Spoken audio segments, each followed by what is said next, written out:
मैं किसी मन से ये भी नहीं कहता कि मैं भाई चंद्रशेखर आजाद जी को प्रधानमंत्री बनाऊंगा। मुझे पता है वो बहुत कठिन सफर है। जिस दिन आप इस सफर पर निकलोगे आपको जान भी गंवानी पड़ेगी, आपकी खोपड़ी फोड़ जाएगी, आपके मकान घर गिराए जाएंगे। आज सब बैठे हो इतने, अभी घर से फोन आ जाए किसी के कि तुम्हारे घर में कोई बीमार है, 1 मिनट में सभा छोड़ के चले जाओगे। मिशन चल पाएगा? बना पाओगे मुख्यमंत्री?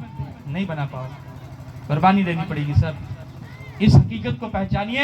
लोग आएंगे आपको बहकाएंगे, बड़ी बड़ी बातें कह देंगे। योगी आता है जब तो क्या कहता है कि यहाँ कोई बहन को छेड़ेगा अगले चौराहे पर ढेर हो जाएगा, ये कहता है। लोग ताली बजाते हैं, ढेर हो रहे लोग। तो आप जमूरे हो।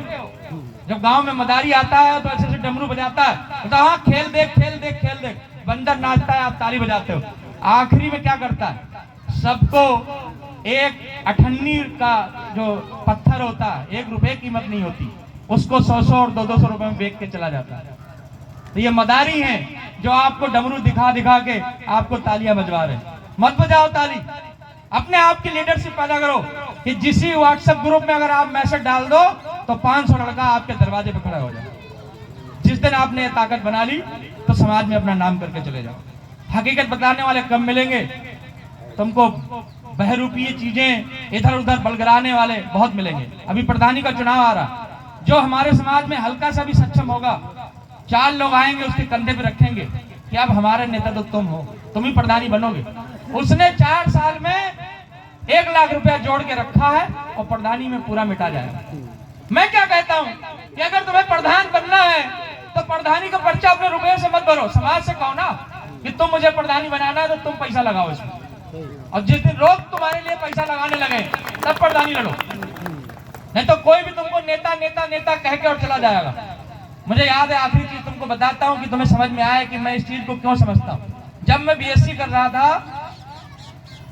तो मैं अपने हॉस्टल के बाहर जब सामान लेने के लिए जाता था तो एक दिन एक कपड़े वाले का मैं पहुंचा और कपड़ा ले रहा था, तो 2-4 लड़के मेरे से भी जूनियर आए बीएससी के, तो वो कुछ सामान लेने हो तो बार बार दुकानदार कह रहा आइए डॉक्टर साहब, आइए डॉक्टर साहब, आइए डॉक्टर साहब। मेरे दिमाग में ये आया कि इस मार्केट में चाहे बीएससी कर रहा हो चाहे एमएससी कर रहा हो, हर व्यक्ति को आदमी डॉक्टर साहब कहता है। डॉक्टर साहब मतलब कि आप डॉक्टरेट हो गए हो, तब पीएचडी आपके आगे लिखा है, तब आप हो गए डॉक्टर साहब।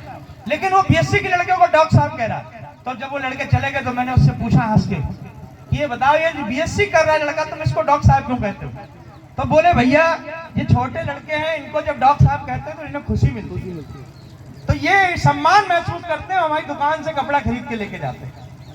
वो आदमी आपको झूठी डॉक्टर साहब कह के अपने कपड़े बेच रहा है, ऐसे ही आपको झूठा नेता कह के आपके सामान, आपके जेवर बिचवा के, आपकी जमीन बिचवा के आपको फुटपाथ पे ले आएगा। चंद्रशेखर आजाद जी सांसद बने तो अपने पैसों से नहीं बने, इस समाज के पैसों से बने। समाज के लोगों ने पैसा लगाया, समाज के लोगों ने 1-1 रुपया दिन का केतली में डाल डाल के बनाया। तुम में हिम्मत है तो प्रधानी बनो और पूरे गांव से कहो आओ 1-1 रुपया दो। और जब तुमको लोग पैसा भी वोट के साथ देने लगे तो समझ लो कि तुम्हें प्रधान बनने में खुशी होगी। तो कहाँ दारू पिला के अपने ही समाज को नशे में उड़ेल के और तुम प्रधान अगर बन भी गए तो तुमने क्या क्या खेल लिया?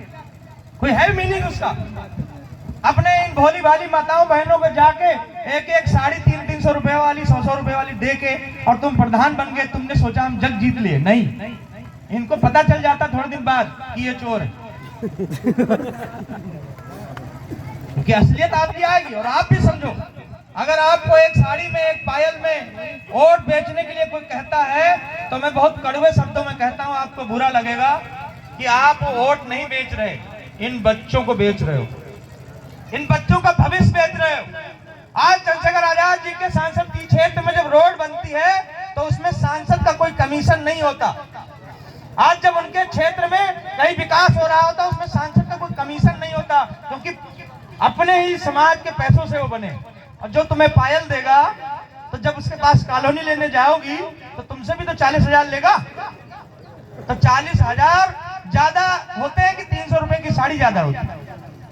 अगर तुमने इनमें से भीम आर्मी के किसी लड़के को बना दिया और अपना पैसा बोलो हमारे पास भैया 100 रुपये हैं, 100 रुपये तुमको दे रहे, उसको याद रहेगा कि अम्मा ने हमको 100 रुपये दिए थे।